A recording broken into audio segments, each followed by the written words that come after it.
Welcome back. It's a brand new year. No, it's not 2016 already. It's the start of the 2015 NASCAR season. So who would win this year's Harley J. Earl Trophy as the winner of the Daytona 500? We'll find out after we get a message from Vince Vaughn. Drivers, start your engine!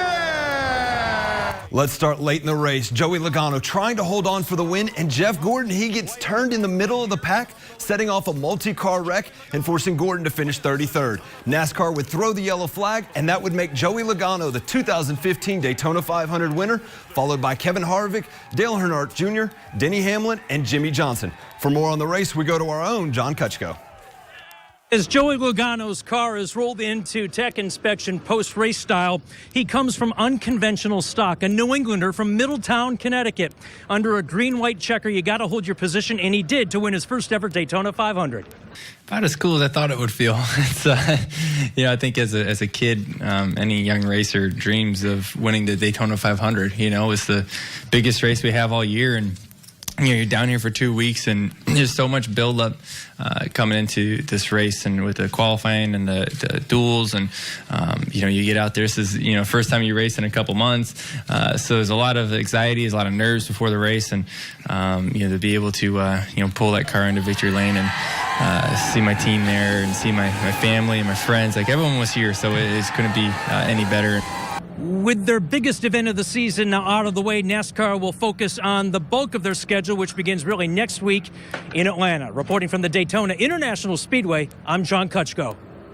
Thanks, John. Now let's switch gears, literally. The Texas Tech men's basketball team had a couple players put it into overdrive yesterday in their overtime loss to number 17 Oklahoma.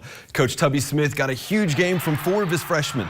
Isaiah Manderson, Zach Smith, Keenan Evans, and Norris Odiase combined for 55 of the team's 75 points, 13 of the team's 17 assists, and 20 of 27 rebounds. So needless to say, the program seems to be in good hands, and their fellow teammates recognize their efforts.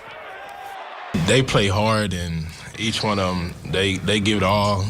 I just got a lot of respect for them, because I've never seen a freshman class, since I've been here, that play as hard as them and do as good as them. I'm so proud of them, how they competed. I can't say enough about Isaiah, because he's coming off a sprained ankle, and he had a bruised hip yesterday in practice, and I asked him, was he okay? So yes, it showed me that toughness. We talked about being tougher, and he stepped up and did that. And Zach just gives you everything he has every minute he's on the court. Norris does too. I think Norris took about 2 or 3 charges a day.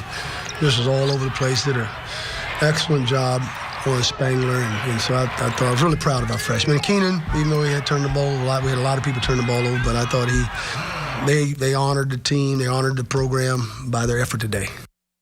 Well, let's jump over to the NBA. Only one Texas team in action as the Mavs hosted the Charlotte Hornets, and they took full advantage of the spotlight. Amari Stoudemire making his much-anticipated debut for the Mavs, and the fans, they were just as excited, and he gave them plenty to cheer about. Stoudemire takes the dish from Devin Harris and puts Al Jefferson on a poster. Oh, but he wasn't done. J.J. Barea, he throws up the lob, and Stoudemire flushes it down. But hey, I want to show you a real highlight. Richard Jefferson. Talk about AJ nothing but a number. Well, he dunks over Michael Kidd-Gilchrist. It was called for an offensive foul. But hey, Dave, I'm sure you can do that one, can't you?